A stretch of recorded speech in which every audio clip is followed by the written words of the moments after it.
ನನ್ನ ಹೆಸರು ಶೀತಲ್. ನಾನು ಕರ್ನಾಟಕದಲ್ಲಿ ಬೈಂದೂರಿನಲ್ಲಿರುವ ಕಲ್ಮಕ್ಕಿ ಚರ್ಚಿಯಿಂದ ಬರ್ತಾಯಿದ್ದೀನಿ. ನಾನಿಲ್ಲಿ ಒಡಂಬಡಿ ತಗೊಂಡದ್ದು ಆಗಸ್ಟ್ 29ಕ್ಕೆ. ನನಗೆ ನನ್ನ ಮೇರಿ ಮಾತಾ ಮತ್ತು ಯೇಸು ನನ್ನನ್ನು ಆಶೀರ್ವದಿಸಿದ ನಿಯೋಗದ ಬಗ್ಗೆ ಮಾತಾಡೋಕ್ಕೆ ನಾನಿವತ್ತು ಈ ವೇದಿಕೆ ಮೇಲೆ ನಿಂತಿದ್ದೇನೆ. ನಾನು ಇಸ್ರಾಯೇಲಲ್ಲಿ ಕೇರ್ಗಿವರಾಗಿ ಜಾಬ್ ಮಾಡ್ತಾಯಿದ್ದೆ.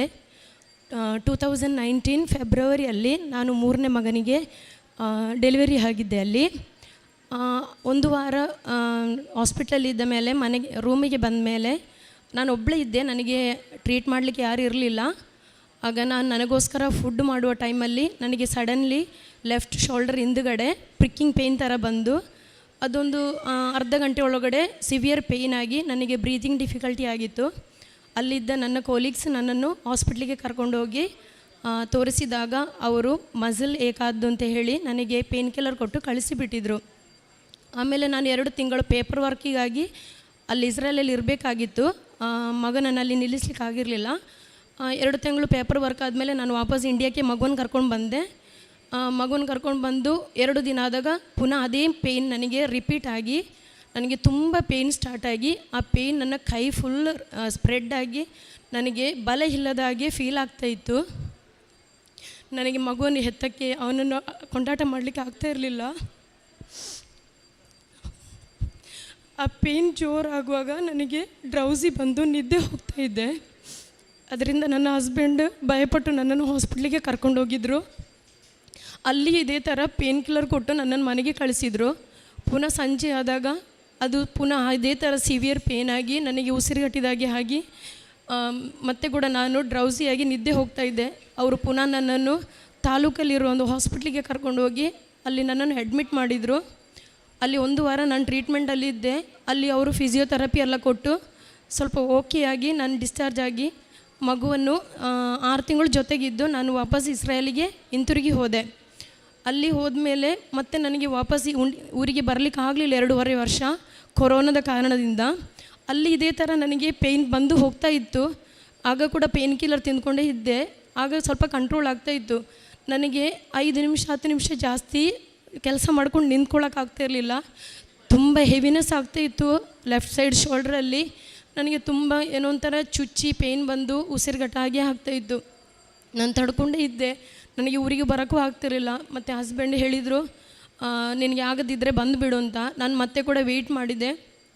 ಮತ್ತು ನನಗೆ ಪೋಸ್ಟ್ BSc ತೆಗೆಯುವ ಆಸೆ ಇತ್ತು. ಹಾಗೆ ನಾನು ಅದರ ಸ್ಟಡೀಸ್ ಮಾಡುತ್ತಿರುವಾಗ ನನಗೆ ಎಕ್ಸಾಮ್ ಜನವರಿಯಲ್ಲಿ ಇತ್ತು. ಅದಕ್ಕೆ ಹೇಗೂ ಹೋಗಬೇಕಲ್ವಾ, ಅದಕ್ಕೆ ರಜೆ ತಗೊಂಡು ಹೋಗೋ ಮೊದಲು ಮತ್ತು ಕೊರೋನಾ ಕಾರಣ ನಮಗೆ ವಾಪಸ್ ಬರುವ ಚಾನ್ಸ್ ಇದೆ ಇಲ್ಲೋ ಅಂತ ಗೊತ್ತಿಲ್ಲ. ಅದಕ್ಕೆ ನಾನು ರಿಸೈನ್ ಕೊಟ್ಟು ಹೋಗೋ ಟೈಮಲ್ಲಿ ಹಸ್ಬೆಂಡ್ ಹತ್ರ ನನಗೆ ನಾನು ಬರುವಾಗ ನನ್ನ ಹೆಸರಲ್ಲಿ ಒಂದು ಪ್ರಾಪರ್ಟಿ ಮಾಡಬೇಕು, ಒಂದು ಜಾಗ ನೋಡಬೇಕು ಅಂತೆಲ್ಲ ರೆಡಿ ಮಾಡಿ ಇಟ್ಟಿದ್ದೆ. ಆಗ ಅದರ ರಿಜಿಸ್ಟ್ರೇಷನ್ ಕೂಡ ಜನವರಿಯಲ್ಲಿ ಆಗ್ಬೋದು ಅಂತ ಈ 2 ಕಾರಣದಿಂದ ನಾನು ರಿಸೈನ್ ಕೊಟ್ಟು ಹೋದೆ. ಅಲ್ಲಿ ಹೋದ ಕೂಡಲೇ ನನಗೆ ಪುನಃ ಸೇಮ್ ಇದೇ ಪೇಯ್ನ್ ರಿಪೀಟ್ ಆಗಿ ಮನೆಗೆ ಹೋಗಿ 2 ದಿನ ಆಗಲಿಲ್ಲ. ಅದರ ಮುಂಚೆ ಪುನಃ ರಿಪೀಟ್ ಇದೇ ಪೇಯ್ನ್ ಸ್ಟಾರ್ಟ್ ಆಗಿ ನನಗೆ ಅದೇ ಥರ ಬ್ರೀತಿಂಗ್ ಡಿಫಿಕಲ್ಟಿ ಆಗಿ ಡ್ರೌಸಿಯಾಗಿ ಪುನಃ ಆಗಿ ಇದು ಮಾಡಿದೆ. ನಾನು ಮಗುವನ್ನು ಕೊಂಡಾಟ ಮಾಡೋಣ ಅಂತ ಪ್ರೀತಿಯಿಂದ ಓಡಿ ಬಂದೆ. 2.5 ವರ್ಷವಾಗಿ ಅವನನ್ನು ನೋಡಿರಲಿಲ್ಲ. ಆಗ ಊರಿಗೆ ಬಂದು ಕೂಡ ಅವನನ್ನು ಕೊಂಡಾಟ ಮಾಡಲಿಕ್ಕೆ ನನ್ನಿಂದ ಆಗಲಿಲ್ಲ. ಹಾಗೆ ಮತ್ತು ಹಸ್ಬೆಂಡಿಗೆ ಹೆದರಿಕೆಯಾಗಿ ನನಗೆ ಅಲ್ಲಿ ನಮ್ಮ ಊರಲ್ಲೇ ಇರುವ ಒಂದು ಕ್ಲಿನಿಕ್ ಆಯುರ್ವೇದಿಕ್ಕೆ ಕರ್ಕೊಂಡೋಗಿ ಟ್ರೀಟ್ಮೆಂಟಿಗೆ ನೋಡಿದರು. ಅಲ್ಲಿ ಡಾಕ್ಟ್ರು 1 ವಾರ ಟ್ರೀಟ್ಮೆಂಟ್ ಕೊಟ್ಟು ಸ್ವೆಲ್ಲಿಂಗ್ ಕಮ್ಮಿ ಆದಮೇಲೆ ನಮಗೆ ನೋಡು ಅಂತ ಹೇಳಿದರು. 1 ವಾರ ಆದರೂ ಸ್ವೆಲ್ಲಿಂಗ್ ಕಮ್ಮಿ ಆಗಲಿಲ್ಲ. ಆಗ ಡಾಕ್ಟ್ರಿಗೆ ಡೌಟ್ ಬಂದು ಒಂದು MRI ಸ್ಕ್ಯಾನಿಂಗ್ ಮಾಡಿ ನೋಡು ಅಂತ ಹೇಳಿ ನಮಗೊಂದು MRI ಬರೆದು ಕೊಟ್ಟರು. ನಾವು ತಾಲೂಕಲ್ಲಿರುವ ಒಂದು ಸಿಟಿ ಸೆಂಟ್ರ್ ಸ್ಕ್ಯಾನಿಂಗ್ ಅಲ್ಲಿಗೆ ಹೋಗಿ MRI ಮಾಡಿದಾಗ ನನಗೆ ಅದರಲ್ಲಿ ಡಿಸ್ಕ್ ಬಲ್ಜಸ್ 5-6 ಪ್ಲೇಸಲ್ಲಿದೆ ಅಂತ ಕಂಡು ಬಂದಿತ್ತು. ಅದು ಟ್ರೀಟ್ಮೆಂಟ್ ನನಗೆ ನಾವು ಹಳ್ಳಿಯಲ್ಲಿರುವ ಕಾರಣ ನನಗೆ ಅಲ್ಲಿ ಟ್ರೀಟ್ಮೆಂಟ್ ಮಾಡೋದ ಕಾರಣ ನಾನು ಮೈಸೂರಲ್ಲಿ ಹೋಗಿ ನಮ್ಮ ಕಸಿನ್ ಸಿಸ್ಟರ್ ಹಾಸ್ಪಿಟ್ಲಲ್ಲಿ ಟ್ರೀಟ್ಮೆಂಟ್ ಮಾಡಿದ್ದೆ.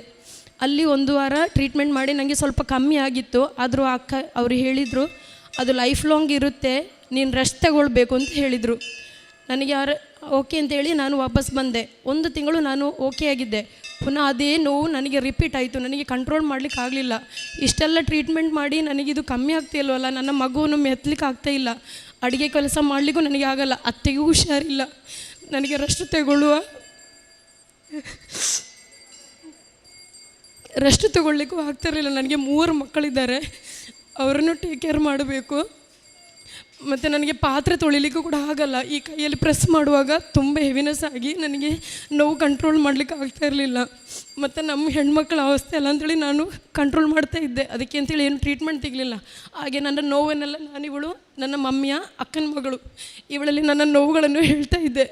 ಅದಕ್ಕೆ ಇವಳು ಹೇಳಿದ್ಲು, ಕೃಪಾಸನಕ್ಕೆ ಹೋಗು, ಅಲ್ಲಿ ಒಡಂಬಡಿ ತೆಗೆದ್ರೆ ನಿನ್ನ ರೋಗಗಳೆಲ್ಲ ಕಮ್ಮಿ ಆಗುತ್ತೆ ಅಂತೇಳಿ. ಆ ನಂಬಿಕೆಯಲ್ಲಿ ನಾನು ನನ್ನ ಗಂಡನ ಹತ್ರ ಹೇಳಿದಾಗ ಅವರು ಏನು ಅದಕ್ಕೆ ಒಬ್ಜೆಕ್ಷನ್ ಇಡಲಿಲ್ಲ.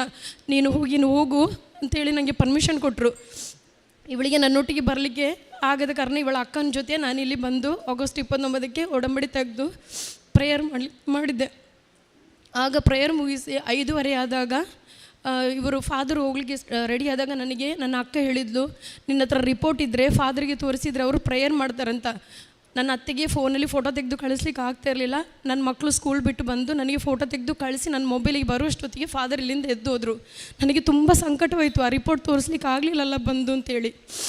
ಆಗ ನಾನಲ್ಲಿ ರಿಸೆಪ್ಷನಲ್ಲಿ ಅವರು ಬ್ರದರ್ ಹತ್ರ ಹೋಗಿ ಕೇಳಿದಾಗ, ಇಲ್ಲಮ್ಮ ನೀನು ಫಸ್ಟ್ ಟೈಮ್ ಬಂದದಲ್ವಾ, ಫಾದರನ್ನು ನೋಡ್ಲಿಕ್ಕೆ ಆಗಲ್ಲ, ಮತ್ತು ಈಗ ಅವರು ಎದ್ದೋದ್ರು, ಇನ್ನು ಸಿಗಲ್ಲ, ನೆಕ್ಸ್ಟ್ ಟೈಮ್ ಬರುವಾಗ ನೀನು ತೋರಿಸು, ಅಷ್ಟೊತ್ತಿಗೆ ಪ್ರೇಯರ್ ಮಾಡಿ ಹೋಗುಂತ. ನನ್ನ ಮೊಬೈಲಲ್ಲಿ ಬಂದ ರಿಪೋರ್ಟನ್ನು ಇಲ್ಲೇ ನಿಂತ್ಕೊಂಡು ಪ್ರೇಯರ್ ಮಾಡಿದ್ದೆ. ನನಗೆ ಅಷ್ಟು ನೋವು ತಡ್ಕೊಳಕ್ಕಾಗಲ್ಲಮ್ಮ, ನೀನು ನನಗೆ ಆಶೀರ್ವಾದ ಕೊಡು ಅಂತೇಳಿ ನಾನು ಪ್ರೇಯರ್ ಮಾಡಿದ್ದೆ. ನಾನು ಇಲ್ಲಿಂದ ಪ್ರೇಯರ್ ಮಾಡಿ ಟ್ರೈನ್ ಹತ್ತಿ ಊರಿಗೆ ವಾಪಸ್ ಹೋಗೋ ಮುಂಚೆ ನನಗೆ ಅದು ಕಮ್ಮಿ ಆಗಿತ್ತು. ನನಗೆ ಆದರೂ ನಂಬಿಕೆ ಬರಲಿಲ್ಲ. ಊರಿಗೆ ಹೋಗಿ ನೋಡು ಅಂತೇಳಿ 1 ವಾರ ವೆಯ್ಟ್ ಮಾಡಿದ್ದೆ.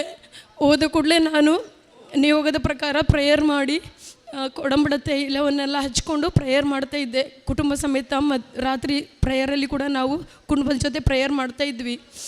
ಮತ್ತು ನನಗೆ 1 ವಾರ ನೋವಿಲ್ಲ ಅಂತೇಳಿ ಗಂಡನಿಗೆ ಸಂಶಯ ಬಂದು ಅವರು ನನಗೆ ಪ್ರೇಯರ್ ಮಾಡೋ ಟೈಮಲ್ಲಿ ಅದು ನಾನು ಎಲ್ಲಿ ನೋವು ಬರುತ್ತೆ ಆ ಜಾಗಕ್ಕೆ ಅವರು ಚುಚ್ಚಿ ನಿನಗೆ ನೋವಿದೆಯಾ ಅಂತ ಕೇಳ್ತಾಯಿದ್ರು.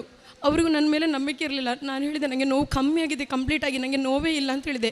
ಇಲ್ಲಿ ತನಕ ನನಗೆ ಆ ನೋವು ಬಂದೇ ಇಲ್ಲ. ಮತ್ತು ನಾನು ಹೇಳಿದ್ನಲ್ವ ಜಾಗದ ವಿಷಯ, ಆ ಜಾಗ ನನಗೆ ನಾನು ಇಲ್ಲಿಗೆ ಡಿಸೆಂಬರ್ 4ಕ್ಕೆ ನಾನು ಬಂದದ್ದು. ಇಷ್ಟು ದಿನವಾಗಿ ನನಗೆ ಆ ಜಾಗ ಸಿಗಲೇ ಇಲ್ಲ. 50,000 ಅಡ್ವಾನ್ಸ್ ಕೊಟ್ಟದಲ್ಲದೆ ನನಗೆ ಆ ಜಾಗ ಸರಿಯಾಗಿ ಬಂದೇ ಇಲ್ಲ. ನಾನು ಮೊನ್ನೆ ಇದು ಫಾದರ್ ಹೇಳಿದರು, ಇಲ್ಲಿ ಬಂದು ಹೋದರೆ ನಾವು ರೋಗಿ ಸಂದರ್ಶನ ಎಲ್ಲ ಮಾಡಬೇಕು ಅಂತ. ನಾನು ವಿಲೇಜಲ್ಲಿ ಇರೋ ಕಾರಣ ನನಗೆ ಅದಕ್ಕೆಲ್ಲ ಹೋಗಲಿಕ್ಕೆ ಟೈಮ್ ಇರಲಿಲ್ಲ, ಅಲ್ಲಿ ಕರ್ಕೊಂಡೋಗೋ ವ್ಯವಸ್ಥೆ ಇಲ್ಲ. ಸೊ ನಾನು ನನ್ನ ಸೆಪ್ಟೆಂಬರ್ 21ಕ್ಕೆ ನನ್ನ ಬರ್ತ್ಡೇ, ಅವತ್ತು ನಾನು ಹುಟ್ಟಿದ ನನ್ನ ಅಮ್ಮನ ಮನೆ ಹತ್ರ ಒಂದು ಅನಾಥಾಶ್ರಮ ಇದೆ. ಅಲ್ಲಿ 400 ಜನ ಇದ್ದಾರೆ. ಅವರಿಗೆ ನಾನು ಅನ್ನ ಹಾಕಿದೆ.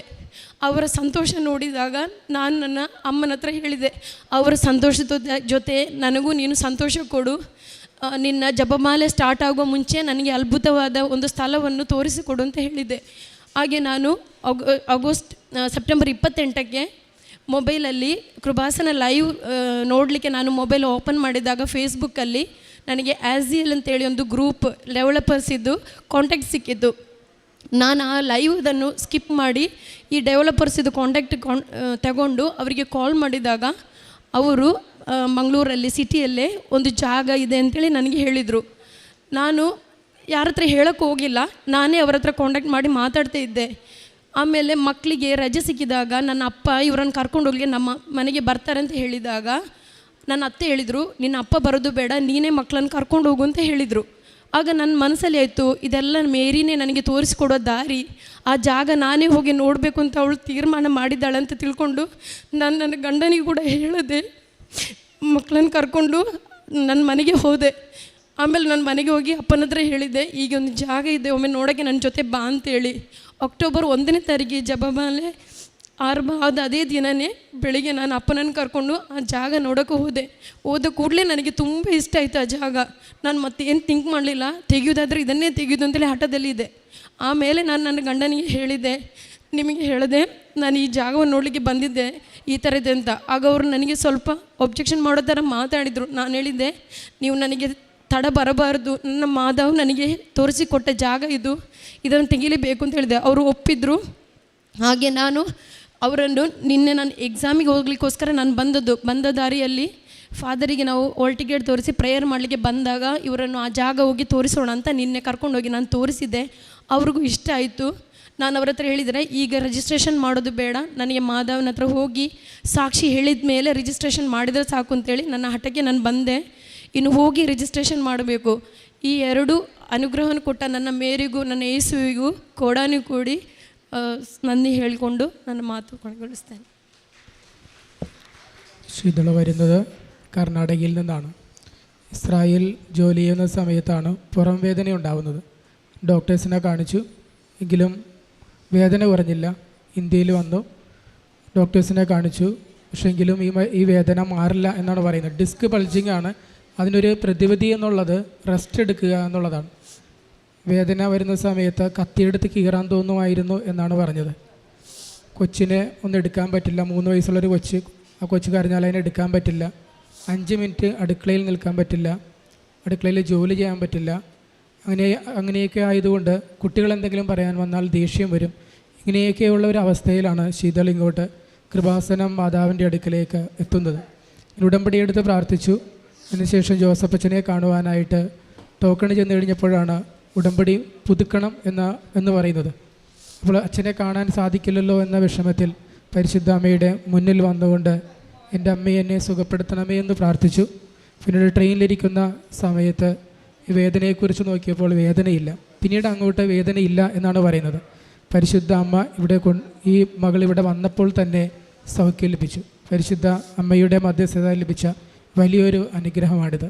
അതേപോലെ തന്നെ രണ്ടാമത് പറഞ്ഞത്, ഒരു സ്ഥലം വേണമെന്ന് ആഗ്രഹിച്ച് ഉടമ്പടി വെച്ചു. 1 മാസത്തിനുള്ളിൽ തന്നെ ആഗ്രഹിച്ച സ്ഥലം അത് രജിസ്ട്രേഷൻ ആയിരിക്കുകയാണ്. പക്ഷേ ഇവിടെ വന്ന് സാക്ഷ്യം പറഞ്ഞിട്ട് രജിസ്ട്രേഷൻ ചെയ്യൂ എന്നുള്ള നിർബന്ധത്താൽ ഇവിടെ സാക്ഷ്യം പറയാനായിട്ട് ആദ്യം എത്തിയിരിക്കുകയാണ്. അതിവേഗമാണ് മരിയൻ ഉടമ്പടി പ്രാർത്ഥനയിലൂടെ നമ്മുടെ കണ്ണുനീരൊക്കെ ദൈവം എടുത്തു മാറ്റുന്നത്. പരിശുദ്ധ അമ്മയുടെ ശക്തമായ മാധ്യസ്ഥമാണ് ഇതിനെല്ലാത്തിനും കാരണം. പരിശുദ്ധ അമ്മ ഓരോ വിഷയത്തിലും ത്രിത്വൈക ദൈവത്തെ നമ്മുടെ ജീവിതത്തിൽ ഇടപെടുത്തുന്നു. പരിശുദ്ധ അമ്മയിലൂടെ ദൈവം കാണിച്ച ഈ കാരുണ്യത്തിന് നന്ദി പറയാം. കൈയടിച്ചുകൊണ്ട് ദൈവത്തെ മഹത്വപ്പെടുത്താം. യേശുവേ നന്ദി, യേശുവേ സ്തോത്രം, യേശുവേ ആരാധന. അത്യപൂർവ ദൈവാനുഭവങ്ങൾ ഇനി നിങ്ങൾക്കും സ്വന്തം. ഈ യൂട്യൂബ് ചാനൽ ഇതുവരെ സബ്സ്ക്രൈബ് ചെയ്തിട്ടില്ലെങ്കിൽ ഇപ്പോൾ തന്നെ സബ്സ്ക്രൈബ് ചെയ്യുക. ഈ വീഡിയോ ഇപ്പോൾ തന്നെ നിങ്ങളുടെ സുഹൃത്തുക്കൾക്ക് ഷെയർ ചെയ്തുകൊണ്ട് കർത്താവിൻ്റെ പ്രേക്ഷിതരാകുക.